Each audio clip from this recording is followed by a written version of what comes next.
नमस्कार, recipe circle channel मध्ये आपले स्वागत आहे। तर आज आपण करणार आहोत भोगीची भाजी। भोगीची भाजी आपण ही मकर संक्रांतीच्या आदल्या दिवशी करतो व त्यासोबत आपण करतो तीळ लावून बाजरीची भाकरी। चला तर मग रेसिपीला सुरुवात करूया। भाजी करण्यासाठी मी घेतलेले आहे तीळ, डिंगऱ्या, काही ठिकाणी याला मुळ्याच्या शेंगाही म्हणतात, वांगी, बटाटा, ओला वाटाणा, वालाच्या शेंगा, हरभरा, बोर। तर बोर मी या पद्धतीने कापून घेतलेला आहे। गाजर, भिजवलेले शेंगदाणे। साहित्याचे प्रमाण तुम्ही तुमच्या आवडीनुसार कमी जास्त करू शकतात व एखादे साहित्य नसेल तर नाही घातले तरी चालते। वाटण्यासाठी मी घेतलेले आहे 2 भाजलेले कांदे, कोथिंबीर, खोबरे, हिरवी मिरची, हरभरा, तीळ व लसूण। आता आपल्याला हे सर्व साहित्य तेलामध्ये भाजून घ्यायचे आहे। त्यासाठी मी गॅसवरती कढईमध्ये 1 चमचा तेल घेतलेला आहे व मंद आचेवरती आपल्याला हे सर्व साहित्य भाजून घ्यायचे। सर्वप्रथम मी खोबरे भाजून घेतलेले आहे। खोबरे भाजून झाल्यानंतर यामध्ये मी घातलेले आहे हरभरा, हिरवी मिरची आणि लसूण। हेही आपल्याला सर्व साहित्य मंद आचेवरती भाजून घ्यायचे। आता आपण तीळही भाजून घेणार आहोत व त्याचमध्ये मी मिक्स केला कांदा। कांदाही आपल्याला पुन्हा भाजून घ्यायचा आहे। तर या पद्धतीने आपण सर्व साहित्य भाजून घेतलेले आहे।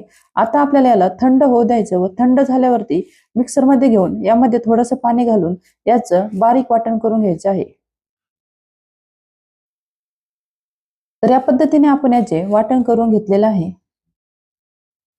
आता गॅसवरती मी कढईमध्ये घेतलेले आहे तेल। तेल गरम झाल्यानंतर त्यामध्ये घातले मोहरी, तीळ, हळद, लाल तिखट, गरम मसाला, धने पावडर आणि याला आपण परतून घेऊया। हे परतल्यानंतर आपल्याला यामध्ये लगेच घालायचं आहे आपण करून घेतलेलं वाटण व व्यवस्थित फोडणीमध्ये मिक्स करून घ्यायचं।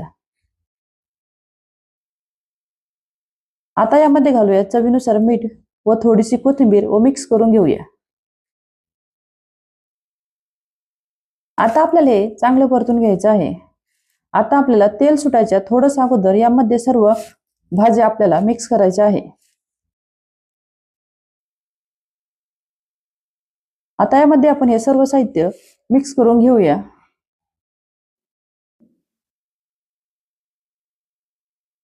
व याला वाटणामध्ये व्यवस्थित मिक्स करून घ्यायचं।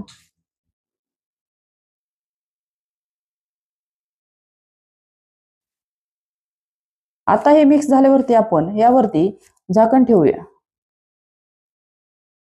2 ते 3 मिनिटं आपल्याला याला वाफ देऊन घ्यायची आहे, त्यामुळे भाज्या आपल्या चांगल्या शिजतात।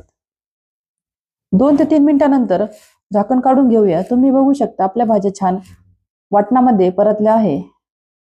आता यामध्ये आपण पाणी मिक्स करूया। तर हे पाणी मी कोमट करून घेतलेलं आहे।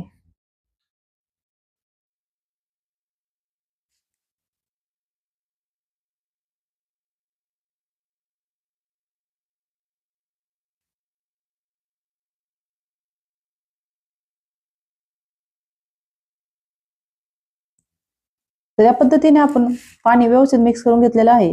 आता यावरती आपण झाकण ठेवून शिजवून घेऊया।